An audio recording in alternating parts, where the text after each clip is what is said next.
साधारणतः सीताफळ विजयादशमीनंतर पिकल्यावर चाखायला मिळतात. मात्र यंदा रोहिणी नक्षत्रातच पाऊस दाखल झाल्याने ताणावर असलेली सीताफळाच्या झाडांना नवीन पालव्यांसह फुलांनी बहर धरला. मृग नक्षत्रातही पावसाने हजेरी लावल्याने सीताफळांची वाढ झाली व लगेच उत्तरापाठोपाठ हस्त नक्षत्रातच सातपुडा पर्वत रांगेतील सीताफळ जिल्ह्याभरातील बाजारात दाखल होऊन ग्राहक चव चाखताहेत, तर आदिवासी बांधवांना रोजगार मिळाला आहे. जिल्ह्यातील चिखलदरा, अचलपूर, अंजनगाव, चांदूर बाजार, मोर्शी तालुक्यातील नदीकाठच्या सीताफळ वनातील झाडे सीताफळांनी लदबदली असताना फळांच्या कवचाच्या कळ्या पूर्ण खुलल्याने काढणीस आल्या. दररोज वनातून फळ काढली जात असून परतवाडा, चांदूर बाजार, मोर्शी, वरुड, अमरावती, अकोला, अकोट या बाजारपेठेत पाठवली जात आहेत. दरवर्षीपेक्षा 3 आठवड्यापूर्वी सप्टेंबरमध्ये सीताफळ पिकल्याने लवकरच दिवाळीपूर्वीच हंगाम संपण्याची शक्यता नाकारता येत नाही. सर्वाधिक मागणी चिखलदऱ्यातील सिपना,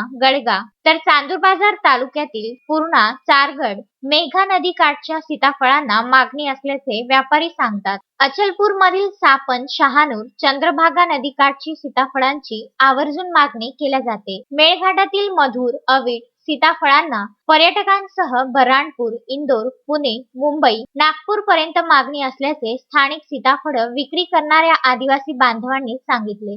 नंदनवनातील मुख्य चौकातील मार्गाच्या बाजूस तालुक्यातील बांधव सीताफळ विक्रीकरिता बांबूंच्या टोपलीत आणून त्याचे ढीग 10 ते 12 फळांचा लावतात. त्यास बाटा म्हटल्या जाते.